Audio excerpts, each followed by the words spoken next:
ان کی اولاد رومی کہلائی۔ دوسرے کا نام یعقوب رکھا گیا جن کا لقب اسرائیل تھا، اور ان کی نسل بنی اسرائیل کہلائی۔ مورخین تحریر کرتے ہیں کہ حضرت اسحاق علیہ السلام اپنے بڑے بیٹے مہیس سے بہت زیادہ محبت کرتے تھے، جبکہ ان کی اہلیہ رفقہ اپنے چھوٹے بیٹے یعقوب کو زیادہ چاہتی تھیں۔ آخری عمر میں حضرت اسحاق علیہ السلام کی بینائی ختم ہو گئی تھی اور آپ علیہ السلام نابینا ہو گئے تھے۔ دونوں بیٹے سعادت مند تھے اور باپ کی بے حد خدمت کیا کرتے تھے۔ بڑا بیٹا مہیس شکار کا شوقین تھا اور عموماً شکار کا گوشت لا کر والد کو کھلایا کرتا تھا، جس کے بدلے اسے خوب دعائیں ملتی۔ ایک دن کا واقعہ ہے کہ حضرت اسحاق علیہ السلام کا شکار کا گوشت کھانے کو دل چاہا، تو انہوں نے مہیس سے اپنی خواہش کا اظہار کیا۔ وہ والد کے لیے شکار کی تلاش میں نکلے۔ ادھر والدہ نے جب یہ سنا تو چھوٹے بیٹے یعقوب علیہ السلام سے کہا، بیٹا کیا ہی اچھا ہو کہ تم مہیس کے آنے سے پہلے بکری ذبح کر کے کھانا والد کو پیش کر دو، اس طرح تمہیں دعائیں مل جائیں گی۔ حضرت یعقوب علیہ السلام نے والدہ کی ہدایت پر عمل کیا اور جلدی سے بکری کا گوشت بھون کر والد کی خدمت میں پیش کر دیا۔ نابینا والد نے کھانا تناول فرمایا اور دعائیں دیں کہ اللہ تمہارے مرتبے کو بلند فرمائے اور تمہاری نسل میں انبیاء اور بادشاہ پیدا فرمائے، تمہیں کشادہ رزق اور اولاد کثیر عطا فرمائے۔ کچھ دیر بعد بڑے صاحبزادے شکار کا گوشت لے کر خدمت میں حاضر ہوئے اور تناول فرمانے کی درخواست کی، جس پر حضرت اسحاق علیہ السلام کو بڑا تعجب ہوا۔ وہ گویا ہوئے، اے بیٹے یہ کیا ہے؟ مہیس نے کہا، یہ وہ شکار کا گوشت ہے جس کی آپ نے مجھ سے فرمائش کی تھی۔ حضرت اسحاق علیہ السلام نے مزید حیران ہو کر فرمایا، وہ تو تم کچھ دیر پہلے مجھے کھلا چکے ہو۔ اب مہیس کے حیران ہونے کی باری تھی۔ بولے، ابا جان میں تو ابھی شکار کا گوشت لے کر آپ کی خدمت میں حاضر ہوا ہوں، اس سے پہلے تو میں نہیں آیا۔ حضرت اسحاق علیہ السلام سمجھ گئے کہ وہ چھوٹے بیٹے یعقوب علیہ السلام لائے ہوں گے، چنانچہ آپ نے مہیس کے لائے ہوئے کھانے کو بھی تناول فرمایا اور اسے دعا دی کہ تمہاری نسل سرسبز و شاداب زمین پر خوب پھلے اور پھولے، ان کے پھلوں اور رزق میں اللہ خوب برکت عطا فرمائے۔ مہیس کو اپنے بھائی یعقوب علیہ السلام کا سبقت لے جانا اور پہلے دعائیں لے لینا سخت ناگوار گزرا، اور وہ یعقوب علیہ السلام کے دشمن بن کر ان کی جان کے در پہ ہو گئے۔ والدہ نے جب مہیس کے غم و غصے کو دیکھا تو انہیں خوف محسوس ہوا، اور انہوں نے چھوٹے بیٹے یعقوب علیہ السلام سے کہا کہ تم فوری طور پر شام چھوڑ کر اپنے ماموں کے پاس ہران چلے جاؤ، مجھے ڈر ہے کہ مہیس تمہیں قتل نہ کر دے۔ جب بھائی کا غصہ ختم ہوگا تو میں تمہیں واپس بلوا لوں گی۔ حضرت اسحاق علیہ السلام کو بھی معاملات کی نزاکت کا احساس تھا، چنانچہ انہوں نے اس فیصلے کی حمایت کرتے ہوئے حضرت یعقوب علیہ السلام کو فوری چلے جانے کا مشورہ دیا۔ یوں حضرت یعقوب علیہ السلام والد اور والدہ سے دعائیں لے کر ملک شام سے ہجرت کر گئے۔ بنی اسرائیل نے اللہ کی کتاب توریت میں تحریف کرتے ہوئے حضرت اسحاق علیہ السلام کو ذبیح اللہ قرار دیا ہے۔ توریت میں یوں تھا، اللہ نے اپنے اکلوتے بیٹے کو ذبح کرنے کا حکم دیا، اسرائیلیوں نے اس میں تحریف کر کے یوں کر دیا۔ اللہ نے حضرت ابراہیم علیہ السلام کو اپنے پہلے بیٹے اسحاق علیہ السلام کو ذبح کرنے کا حکم دیا۔ یہاں لفظ اسحاق ان کی طرف سے توریت میں اضافہ ہے، اور یہ سراسر جھوٹ، بہتان اور گمراہی ہے، جس کی وجہ بنی اسرائیل کا اہل عرب سے حسد ہے۔ اللہ تعالیٰ نے جس وقت ذبح کا حکم فرمایا اس وقت حضرت اسماعیل علیہ السلام ہی اکلوتے بیٹے تھے۔ بنی اسرائیل اہل عرب سے اس لیے حسد کرتے ہیں کہ اہل عرب حضرت اسماعیل علیہ السلام کی نسل سے ہیں، اور ان میں سب سے افضل عظیم المرتبت اللہ کے آخری پیغمبر حضرت محمد مصطفیٰ صلی اللہ علیہ وسلم بھی ہیں۔ بنی اسرائیل کی شدید خواہش ہے کہ وہ عظیم اور جلیل القدر شرف و مرتبہ جو مسلمانوں کو ملا ہے اسے غلط قرار دے کر خود سے منسوب کر لیں، اور اپنے اسی مذموم اور جھوٹے منصوبے کی خاطر انہوں نے اللہ کی کتاب توریت میں بھی تبدیلی کر ڈالی۔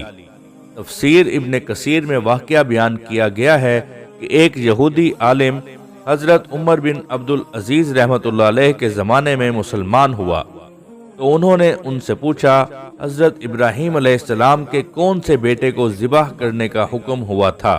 اس نے جواب دیا، اے امیر المومنین، اللہ کی قسم وہ اسماعیل علیہ السلام ہی تھے، اور یہودی بھی اس بات کو خوب جانتے ہیں، لیکن عربوں سے حسد کی وجہ سے وہ کہتے ہیں کہ ذبح کرنے کا حکم اسحاق علیہ السلام کے بارے میں تھا، نہ کہ حضرت اسماعیل علیہ السلام کے بارے میں۔ یہود و نصارہ کے بارے میں اللہ تعالیٰ نے قرآن پاک میں فرما دیا ہے کہ وہ کبھی مسلمانوں کے دوست نہیں ہو سکتے۔ ارشاد باری تعالیٰ ہے، اے ایمان والوں، تم یہود و نصارہ کو دوست نہ بناؤ، یہ تو آپس میں ہی ایک دوسرے کے دوست ہیں۔ تم میں سے جو بھی ان میں سے کسی سے دوستی کرے وہ بے شک انہی میں سے ہے۔ اللہ تعالیٰ ظالموں کو ہرگز راہ راست نہیں دکھاتا۔ ان آیات کی شان نزول کے بارے میں بیان کیا جاتا ہے کہ حضرت عبادہ بن صامت انصاری رضی اللہ تعالیٰ عنہ اور رئیس المنافقین عبداللہ بن ابی دونوں ہی عہد جہالت سے یہود کے حلیف چلے آ رہے تھے۔ جب بدر میں مسلمانوں کو فتح حاصل ہوئی تو عبداللہ بن ابی نے بھی اسلام کا اظہار کیا۔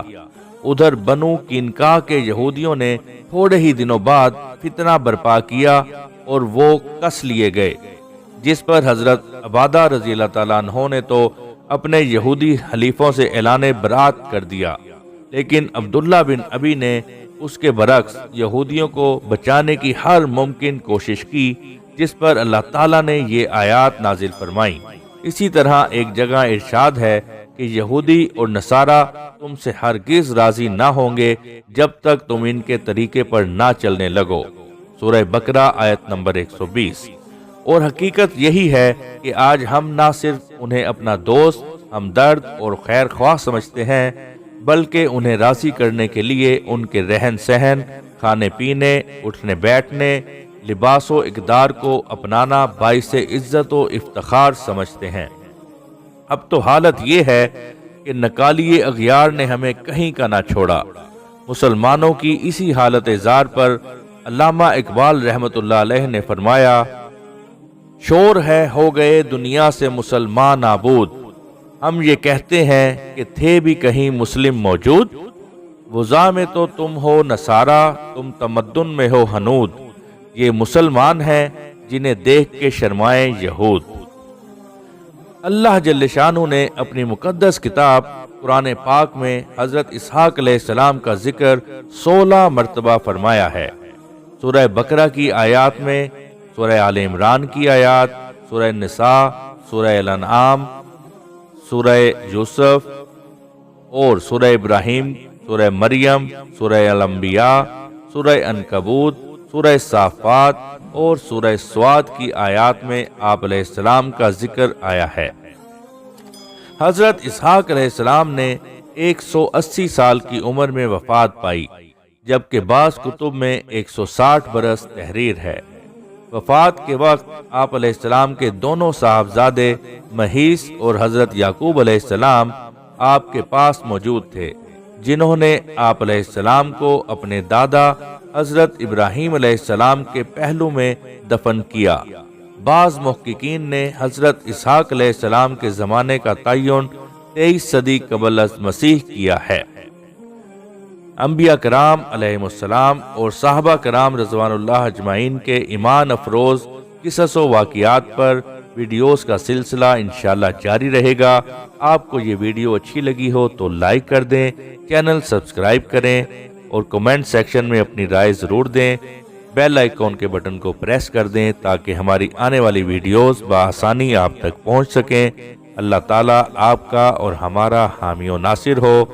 لیں گے انشاءاللہ نیکسٹ ویڈیو میں، جب تک کے لیے اللہ حافظ۔